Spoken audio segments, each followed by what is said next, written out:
tieto pozemky. Keď sa nemýlim, na minulej schôdze tu boli dvaja páni, ktorí prejavili o toto záujem. A sú tu svedkovia 1, 2, 3, 4, asi 6 sme tu, ktorí sú svedkovia toho, že prejavili záujem o kúpu týchto pozemkov. Asi takto, tomuto by som toľko povedal.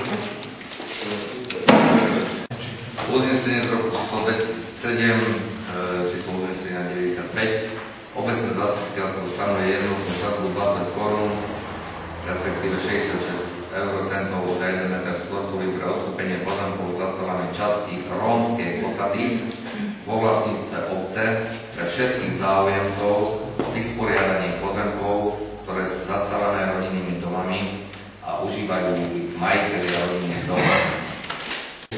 Uznesenie 7 číslo 2012. Obecné zastupiteľstvo ukladá obecnému úradu vyzvať majiteľov nehnuteľností na obecných pozemkov v rómskej osade na možnosť odkúpenia parciel do 31.12.2012 za cenu 66 eurocentov. Od 1.1.2013 bude určená za predaj obecných pozemkov trhová cena a bude vyrúbené nájomné za užívanie obecných pozemkov zmysle platného všeobecného národného nariadenia. Ja mám taký názor, že mali na to 5 rokov. Každý si to mohol za 5 rokov si to vysporiadať. Tým dom, ktorí si už zamerali, keby som ešte tak hovoril, alebo Michal za tú starú cenu a ďalej by som to vystopol a normálne dal trhovú cenu. Asta csökkentés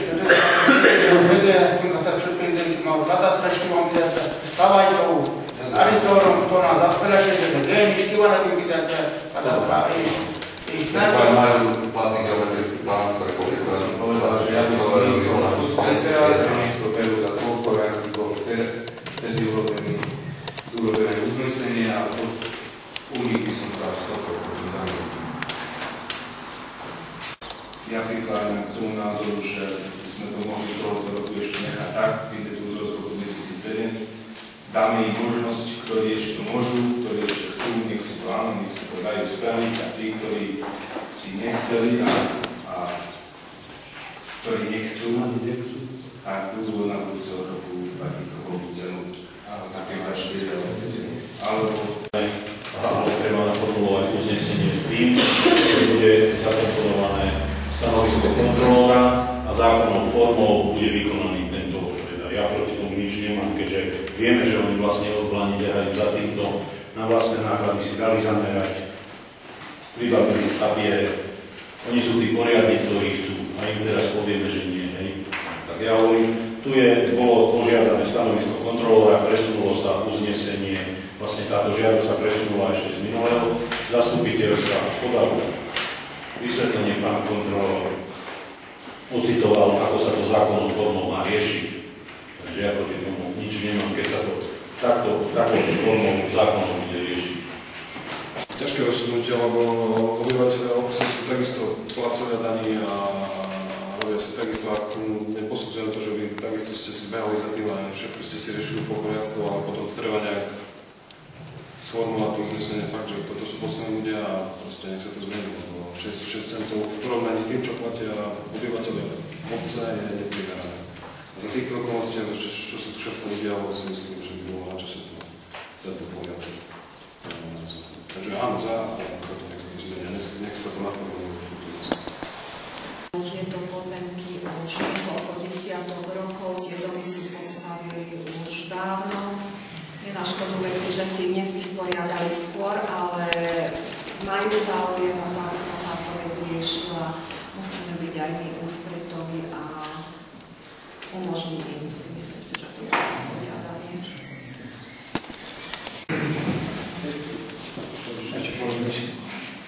Ale úplne poviem, že ja som sa len jednal, boli normálny rovnaký meter. 100 cm mali tu v obci aj hore. Ja som nechcel nikomu obližiť. Sú to obecné peniaze, nie moje. Jednoducho, chcel som, aj to, keď dám 4 eurá, aj povedali tak výstupcu. Nerobím už milú dielu. Ako by sme vás ponížili tým, čo vám vlastnejšie dáme do výsledov. Neviem teraz to, jak myslíte. To je vám to poriadného chlapa, nie šoviny. Na čo ste hlasovali?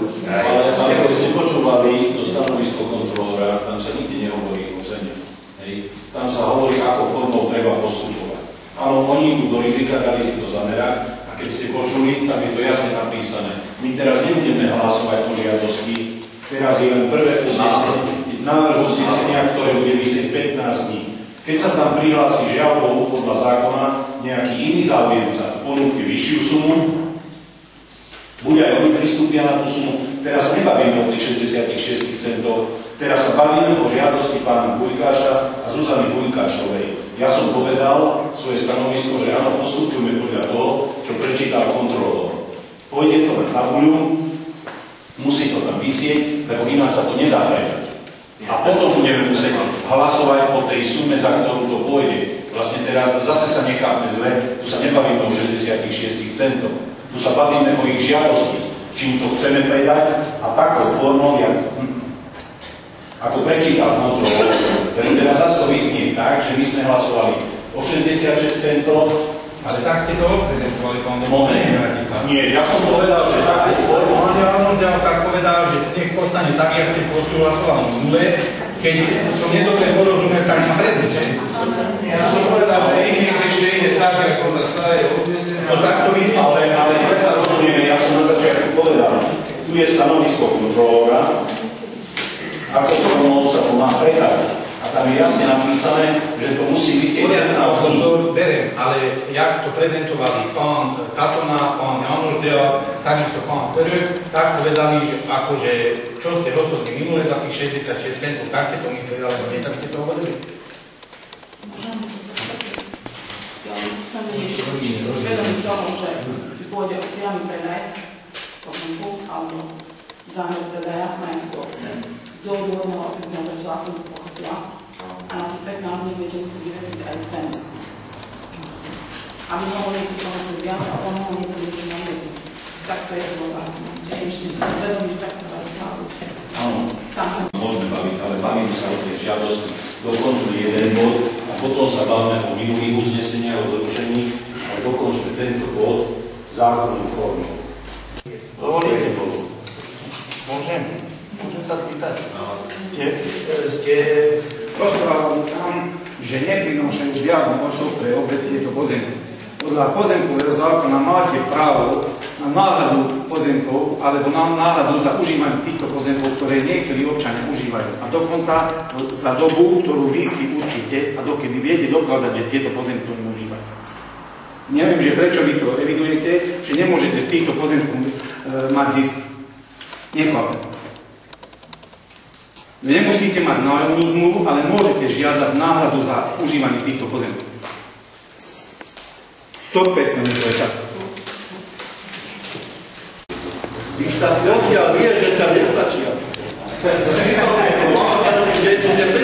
Prečítal pán Starosta teraz, že za to sa predávajú tieto pozemky, lebo neprinášajú pre obec zisk. Teraz ste to čítali. Platíme 62 000 korún. Je to kompleto. A bol som na ministerstve financií, nemáte právo na to, aby ste nám toľko vyrúbali. Skúste vyrúbať. Tento rok ukážem vám, že aký je poriadok v dedine.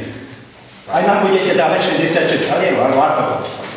To som nesmel. No ale nerobte rozdiel medzi ľuďmi. Ja sa vás pýtam, či aj tomu budete dávať za 66 halierov. Ale ja nedávam. No ale už navrhujete. Za peniazy. Navrhujete. Ale ja neschvalujem. Ja mám právo. Ja sa pýtam, vy ste kontrolovali sa financí minister, alebo čo tu vy rozhodujete, že za to, ja sa pýtam, či aj nám budete dávať za 66 halierov, alebo za 66 000 korún, čo platíme. Dúfam, že viete, že som bol na ministerstve financií. Ani ste mi nedali odpoveď. Z bodu osobného zreteľa rád pripomenul tiež, ktorí skúmajú tie stavby, akým spôsobom sú postavené. Nie sú také chatrče murované zo základu.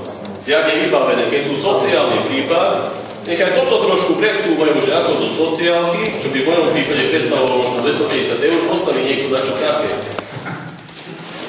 A keď sa už skúma, áno, osobitný zreteľ.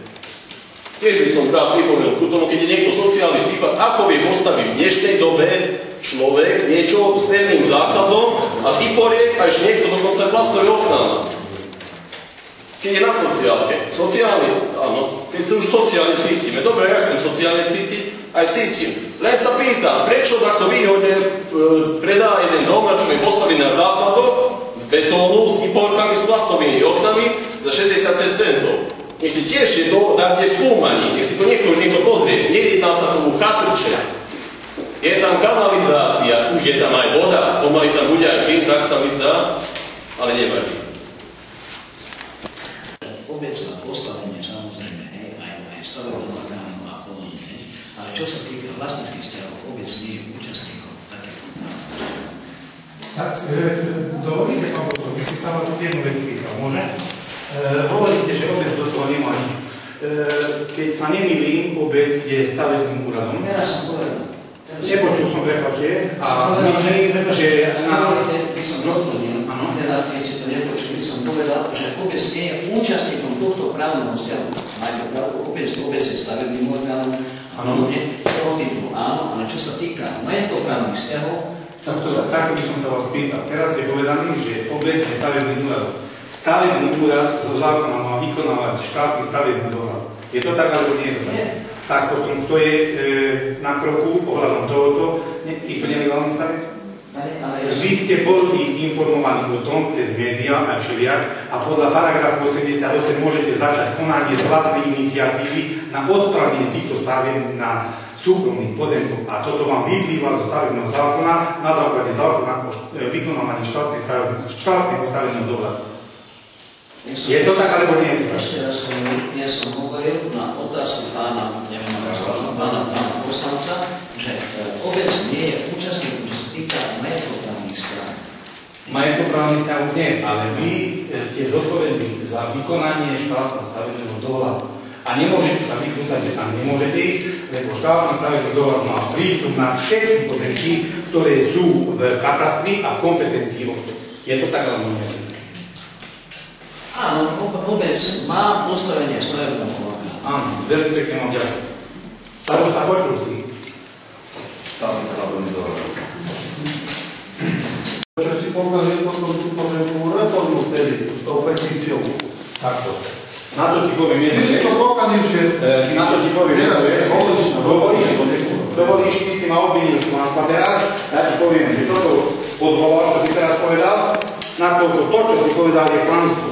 Ty si povedal klamstvo a to je ďalšia vec. To ti poviem, že obec začala malé pozemkové úpravy, prebehli všetky prípravné konania, ale bývalé vedenie neposlalo peniaze na pozemkový úrad na vykonanie týchto malých pozemkových úprav. Takže hľadaj vinníka tam, kde je a mňa cigánom nenazýva. Nenazýva cigánom. Tak si povedal na reklame. Prečo tu nie je bývalý starosta? Zavolaj povedia, že ja sa v ním bojím. Ale ste ho zavrali. Môžem? Ja si na pána doktora, že ja musím vyzvať tam, či je ten pozemok, aby mi to z toho správali. A ja skade mám vedieť, že kto je majiteľ toho pozemka. Či to tej budovy audiela. To musí byť evidované na obecnom takto. U koho to mám hľadať? Poradte mi. Obec nevedie táto projektu. Dobre, ale u koho mám hľadať? Povedzme, ja mám druhý pozemok a na tom sú 3 domy. Teraz ja mám ísť za každým a sa pýtať, že a kto tu vôbec býva? Keď ja som sa snažil takéto doručovať, pomáhať a keď som sa opýtal, kde ten býva, on povedal, že my s tým nemáme nič spoločného. Tak čo myslíte, že oni mi povedia, že kto tam býva, alebo to je moja povinnosť? Alebo prídu za mnou, že idú dom skolabodovať, tak dajte už konečne tie majetkovo porozpečnosti tieto dokopy, lebo vy máte až na 21 kúsok podelené. Ja za to nemôžem, že moji rodičia mali 6 súrodencov a to sa delilo a je 21 a on chce kolabodovať. On tedy mal prísť za mnou, keď začal tam stavať. A ja teraz mám zháňať, že kto je majiteľom. Nikdy.